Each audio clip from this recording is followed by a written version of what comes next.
Permisi. Aku lagi dengerin si Kak Bagi dua nih. Enggak, bukan mau nanya itu, aku mau nanya nama. Kenalin, nama aku Mayfi Rahma Safika Putri dari absen 14 dari kelas 9F. Oh, masih SMP, kirain udah maba. Ngomong ngapain sih? Mau tanya-tanya aja soal pendapat kakak soal pemilihan presiden. Cuman karena kakak masih SMP, nggak jadi. Jangan dulu, saya bisa jelasin. Santai, tetep teks saya.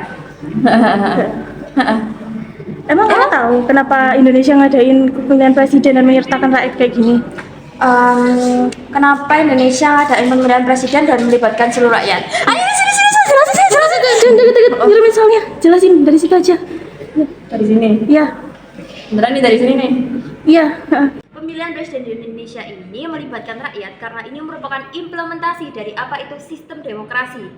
Melalui proses ini, setiap warga memiliki hak yang sama untuk memilih wakil mereka, pemimpin mereka untuk menjabat di periode-periode tertentu.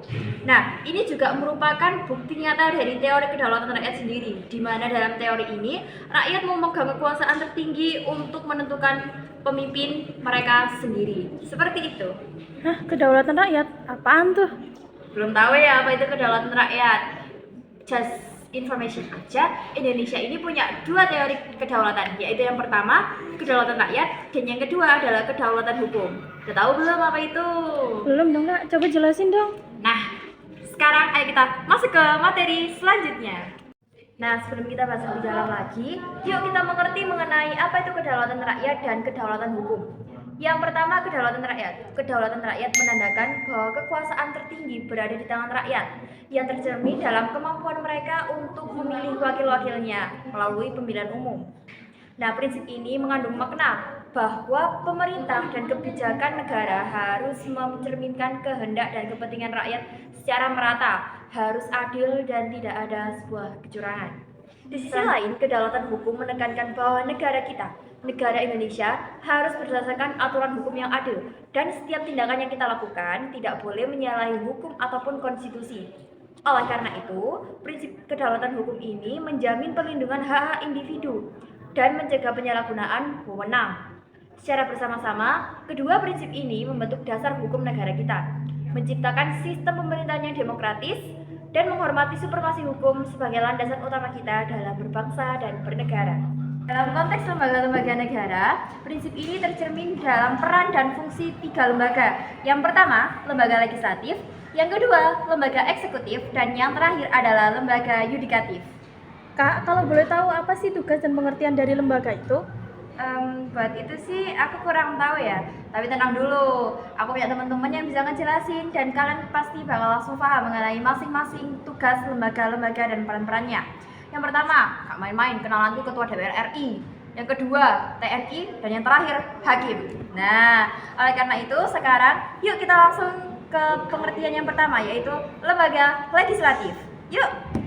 Nah, ini dia Ketua kok tidur sih? Bu, bangun Bu. Ya Allah, masih pagi juga. Ada apa sih? Ini loh, ada yang tanya tentang fungsi lembaga legislatif. Ibu kan ketua DPR RI nih. Bisa jelasin dikit nggak mengenai lembaga legislatif? Dan kira-kira lembaga legislatif ini terdiri dari apa aja sih? Jadi legislatif ini salah satu dari tiga kekuatan utama dalam suatu negara. Fungsinya yaitu membuat undang-undang, mengubah atau mencabut undang-undang yang ada, dan bisa juga pengawasan eksekutif. Lembaga ini dijalankan oleh DPR, DPD, DPRD, dan MPR. Yang pertama ada DPR, yaitu Dewan Perwakilan Rakyat. Tugasnya membuat undang-undang dan mengawasi pemerintah. Yang kedua ada DPD atau Dewan Perwakilan Daerah. Tugasnya mewakili kepentingan daerah dan memberikan perbandingan. Yang ketiga ada DPRD atau Dewan Perwakilan Rakyat Daerah. Tugasnya membuat peraturan daerah dan mengawasi pemerintahan daerah. Yang terakhir ada MPR atau Majelis Permusyawaratan Rakyat. Tugasnya yaitu menetapkan dasar-dasar negara, memilih presiden, dan memberi pertimbangan terkait perubahan undang-undang dasar. Dari penjelasan saya tadi, apa ada yang ingin ditanyakan? Tes. Saya boleh izin bertanya, Bu? Boleh. Untuk tugas. Kok mati? Oh, alah mati ya? Kalau gitu kita lanjutin ke lembaga selanjutnya ya. DPR RI hari ini akan mengesahkan RUU ASN sebagai undang-undang dalam pembahasan pengambilan keputusan tingkat 2 rapat paripurna. Dalam pembahasan tingkat 2 hari ini seluruh perwakilan dari fraksi partai hadir untuk menyampaikan pendapat. Pembahasan tingkat 2 RUU ASN pada hari ini merupakan perubahan dari Undang-Undang Nomor 5 Tahun 2014 tentang aparatur sipil negara. Pada pembahasan tingkat 1 yang digelar Komisi 2, seluruh fraksi menyatakan sikap menyetujui perubahan-perubahan yang akan disahkan. Ada orangnya tuh. Mau kemana sih? Panas banget. Ya emang panas banget di Sidoarjo ini. Oh alah, ini toh orangnya. Nih orangnya. Apaan sih kak? Itu ada yang tanya nih, lembaga eksekutif itu apa sih? Tahu kan? Enggak ada. Oh tahu lembaga eksekutif. Coba perkenalan dulu. Ya nama saya Dizablika Mardika. Nah, jadi lembaga eksekutif adalah lembaga yang diberi kekuasaan untuk melaksanakan undang-undang. Di antaranya lembaga eksekutif termasuk presiden, gubernur, bupati, dan BPK. Yang pertama ada presiden. Kekuasaan presiden dalam bidang eksekutif. Dalam bidang eksekutif, Presiden Republik Indonesia adalah pemegang kekuasaan pemerintahan tertinggi menurut Undang-Undang Dasar 1945 dalam pasal 4 ayat 1. Dan yang kedua ada gubernur. Gubernur memiliki peran utama sebagai kepala eksekutif di tingkat provinsi. Mereka bertanggung jawab untuk melaksanakan kebijakan-kebijakan pemerintahan pusat di tingkat regional dan di tingkat lainnya. Yang ketiga ada bupati. Peran bupati dalam lembaga ini melibatkan tanggung jawab kunci di tingkat kabupaten. Yang keempat ada BPK atau Badan Pemeriksaan Keuangan. Badan Pemeriksaan Keuangan atau BPK bukan dari lembaga eksekutif, melainkan merupakan lembaga negara yang independen yang bertugas melakukan pemeriksaan atas pengelolaan dan tanggung jawab negara. Tadi apa? Lembaga independen? Ya, lembaga independen. Boleh dijelasin nggak apa itu lembaga independen? Lembaga independen adalah lembaga negara yang berfungsi sebagai penunjang dari fungsi lembaga negara yang masuk dalam alat kelengkapan negara.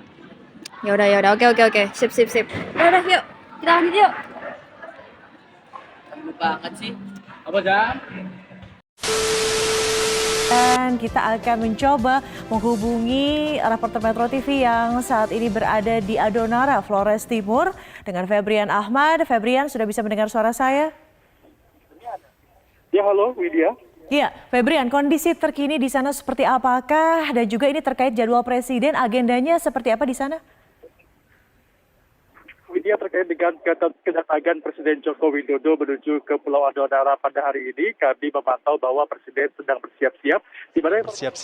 Di mana informasi terakhir yang kami dapatkan, Presiden Joko Widodo akan menuju ke Pulau Adonara dan saat ini masih berada di Kabupaten Lembata, di mana Kabupaten Lembata ini adalah sebuah pulau juga yang posisinya tepat berada di depan Pulau Adonara.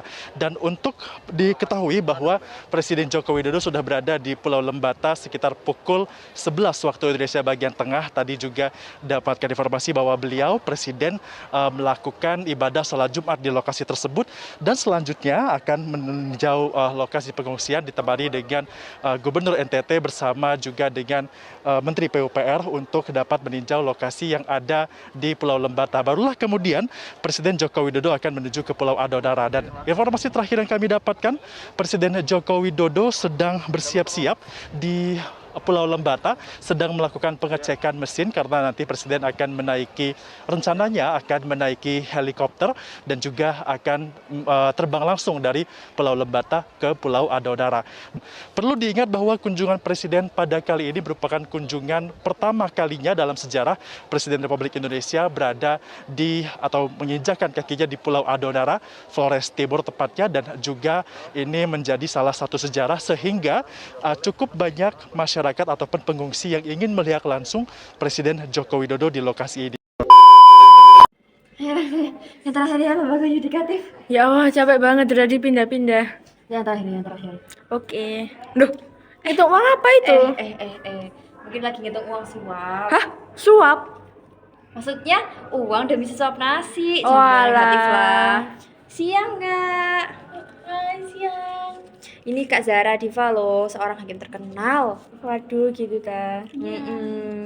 Kak Zara, ya dapat pertanyaan nih tentang lembaga yudikatif. Kira-kira Kak Zara bisa bantu jelasin nggak tentang apa itu lembaga yudikatif? Lembaga yudikatif? Mm-mm.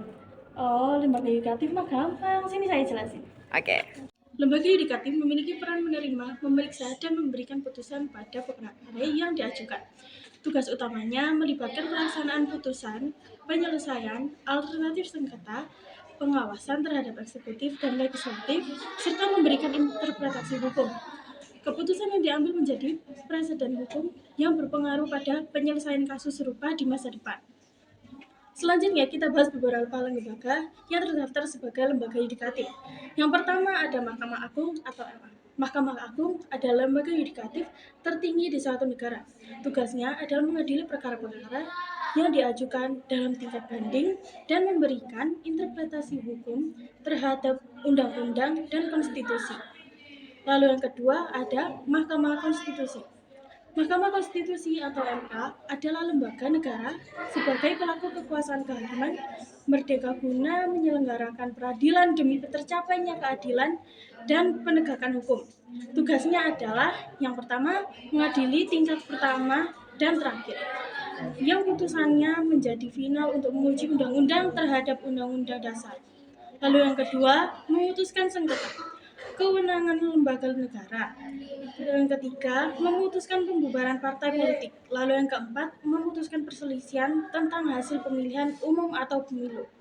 Dan yang terakhir yaitu Komisi Yudisial, yaitu lembaga negara yang terbentuk berdasarkan Undang-Undang Dasar Negara Republik Indonesia tahun 1945 yang berwenang mengusulkan pengangkatan Hakim Agung dan mempunyai wewenang lain dalam rangka menjaga dan menegakkan kehormatan, keluhuran, serta martabat, serta perilaku hukum. Tugasnya adalah melaksanakan pengawasan dan memberikan saran kepada Presiden tentang pengangkatan, pemberhentian, dan kenaikan pangkat hakim di seluruh wilayah Indonesia.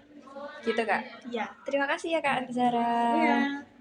Beralih ke kasus suap Mahkamah Agung, Jody Supratman, pegawai MA yang menjadi penghubung suap, mengaku menerima uang dari pengacara Mario Sebenardo. Dalam kesaksiannya, Jody juga menyebut Suprapto, staf kepaniteraan MA, meminta kenaikan suap untuk memuluskan kasus Mario. Senin malam terdakwa kasus suap pegawai Mahkamah Agung Mario Cornelio Bernardo kembali menjalani persidangan di Pengadilan Tindak Pidana Korupsi Kuningan, Jakarta Selatan. Persidangan kali ini juga memeriksa terdakwa Jody Supratman, pegawai MA yang menjadi penghubung. Dalam persidangan, Jody mengaku menerima uang suap senilai 150 juta dari Mario untuk pengurusan kasus di MA. Kedaulatan rakyat dianggap penting karena menciptakan dasar demokratis dalam sistem pemerintahan. Prinsip ini menekankan bahwa kekuasaan negara berasal dari rakyat yang memiliki hak untuk ikut serta dalam pembentukan kebijakan dan mengawasi jalannya pemerintahan. Alasan Indonesia sendiri menganut kedaulatan hukum adalah untuk menegakkan supremasi hukum sebagai panduan utama negara, menjaga keadilan, dan menghindari penyalahgunaan kekuasaan. Nah, dari kombinasi ini diharapkan dapat menciptakan sistem pemerintahan yang berlandaskan keadilan dan kepentingan bersama-sama.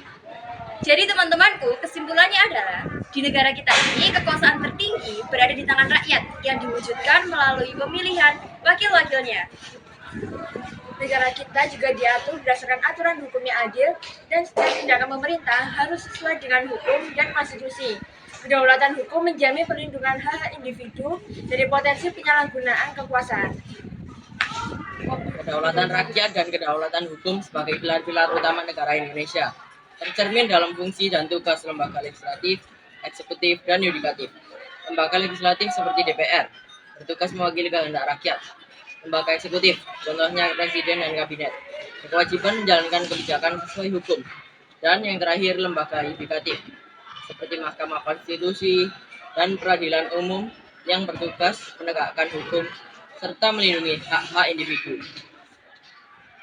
Secara bersama-sama, ketiga lembaga ini bekerja untuk menjamin bahwa kebijakan pemerintahan sesuai dengan keinginan rakyat, kedaulatan rakyat, dan dijalankan dengan berlandaskan hukum, kedaulatan hukum, membentuk dasar yang kokoh untuk pemerintahan yang demokratis dan berkeadilan di Indonesia. Kakak, tapi kalau boleh tahu ini profesinya beneran nggak sih? Ini beneran yang DPR itu bukan sih?